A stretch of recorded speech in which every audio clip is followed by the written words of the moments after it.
There's Cake, and then there's the upcoming web series, right? Yeah. And as I was telling you earlier, with Asim was ahead of me at school, and I've spoken to him for a couple of podcasts, and now with obviously we've just seen snippets of your upcoming web series just on Instagram and stuff, and it looks like, again, completely correct me if I'm wrong, but it looks like there is, at the moment, it looks enigmatic, and there's so much mystique around it, and I loved like the sort of the pop-up yellow that we saw, in the static images. But then also, I think Asim and Fawad said that there's a bit of magical realism in it. And I suppose I'm kind of, without over-intellectualizing it, but, when I think of magical realism, I've always kind of gone back to like Gabriel Garcia Marquez and that really classical stuff. And I guess where I'm going with this is that it's just so incredible that a web show coming out of South Asia is embedding elements of that. And so I wanted to ask you about working with Asim.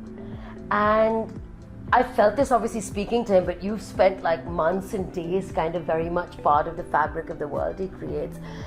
What sets Asim and his, I don't even want to call it a brand of filmmaking, because whatever he produces just seems to really be the exception rather than the rule. He's that exception. Yeah, exactly. Yeah. And I'm like, he's the antithesis of everything you would expect, like of toxic masculinity and all of that. And talk to me about the experience of working with Asim, Sanam. We're always trying to figure Asim out. He's half Pathan, half Sindhi. I see. We're like, okay, that's a very random combo, and like which part of which culture do we, and none of his work, well, Cake was very Sindhi family, right, but very progressive. Yeah. And then he has 3 or 4 older sisters. He's the youngest. Yeah. So he's got a lot of female influence in his life. He's an ex-investment banker who then turned to, yes, but his scripts are a dream. His scripts are a page turner. You just get sucked into it. It's you connect to each and every character. He's just really got a special gift, and the fact that he is the director also makes it even more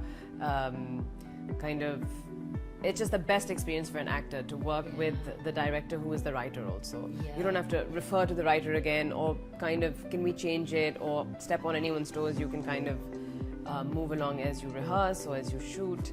So Asim scripts. Now he's done, even his short films are really interesting, but Cake, sisters, family oriented, very simple story, but like just a dysfunctional family, which everyone is.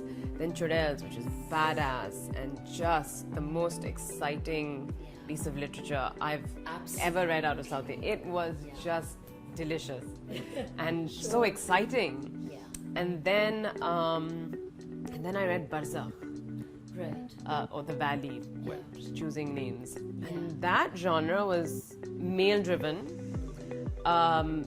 mystical, fantastical, this otherly world. And we were like, Asim, like which one is your strength, and where do we kind of place you?